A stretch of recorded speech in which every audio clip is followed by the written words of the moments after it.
Hello, we're here, new CSAPers. My name is Zach, and I'm joined here with. Andre Poole, another CSAPper here as well. We just started. It's literally day 4. Might as well get our viewpoints on the CSAP so far early. The first 2 days of this week were new hire orientation. And I wanted to ask you first, Andre, how is your perception of new hire orientation as somebody who is doing the whole thing purely remote? It's a great question.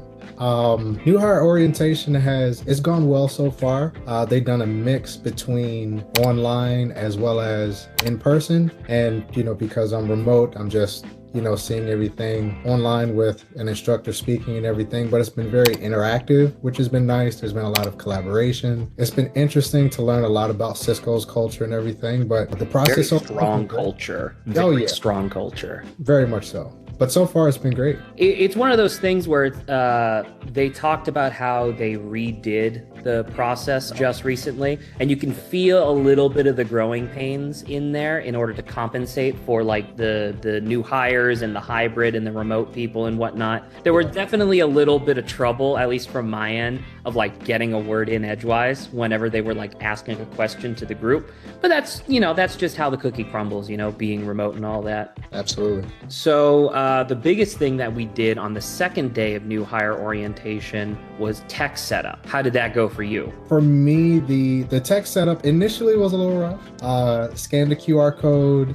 It said invalid website, I believe it was. Sent it to my manager. She said, yeah, it's not working. That's weird. And so she ended up sending another code to me, and everything worked fine from there. But aside from that initial hiccup, everything else was smooth sailing for me. I got in, was able to put the different, my MacBook, my WebEx Desk Pro together and all of that. So aside from not being able to get into a few websites because it takes some time for my credentials to properly log in and all of that, but aside from that, everything has been fine. There was a pretty consistent problem with some of the new hires about needing to get their account reactivated. Did you encounter that? No, my account was... You lucky duck. I can't believe it.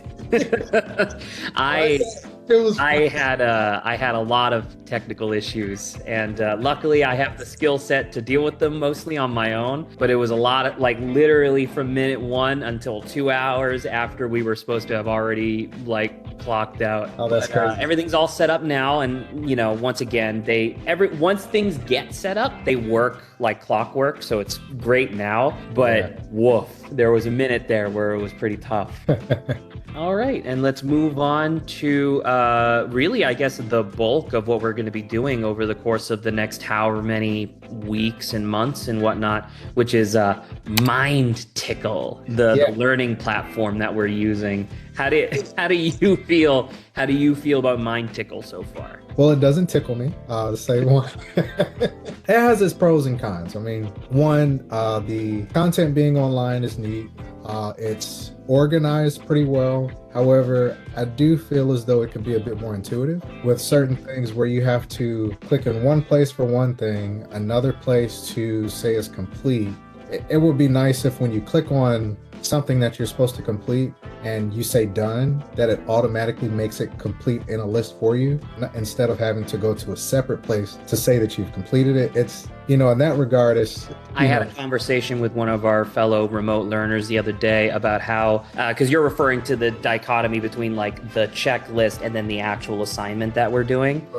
There is definitely a desire from me of the checklist has a space for content. You can put stuff in there. Put it right there. You could just put a URL link to the assignment. Now, that being said, they did painstakingly organize all of our content, so that way it is in chronological order. But it is kind of annoying to have to constantly flip back and forth between these things to make sure that they're getting done. My main thing with Mind Tickle that kind of irks me a little bit is that if you're not viewing it in full screen on your whole monitor, you're missing out on tons of content on the side slides of the lessons. Like there's like a whole like header and table of contents that you're missing out on and stuff like that. A lot of the videos don't really play correctly because they're supposed to be in a certain format and the format doesn't fit into what they have for the non-full screen. I still like Mind Tickle because it's a nice organized way. Like imagine if they were just sending us an email with a big stack of URLs of like,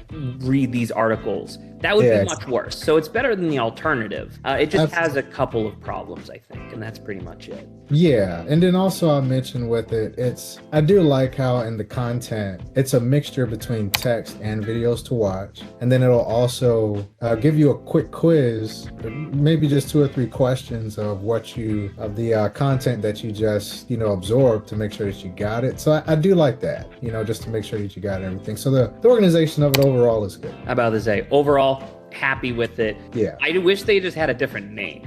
Genuinely. Mind Tickle it feels like it misses on both words where it's like mind, okay, that's a cool word. Tickle. It's really weird, but still a great experience overall. So that's week 1 of the new CSAPper experience as a remote individual. Yeah. I wanted to take a quick moment to talk about some of the experiences of being remote specifically in this context. We kind of talked about this at the close of new hire orientation, on Tuesday, which is great benefits. I'm in my own house, as you can tell by like things clipping in and out of my video. And it's really nice and convenient to be here for the things that I need, but I am sincerely missing out on the like physical interpersonal connections that you would make with your coworkers during this period of time. Have you experienced any of these like positives and negatives yet? Remote definitely has its pros and cons, its benefits, disadvantages, so on and so forth. It's nice to be home. It's nice to not have to wake up and, try to rush to get into your car, drive to where you need to go, and that, the nature of things. But at the same time, like like yesterday, I had my wife walk by and you could see her just come through the the background the virtual background that I have here. So that was,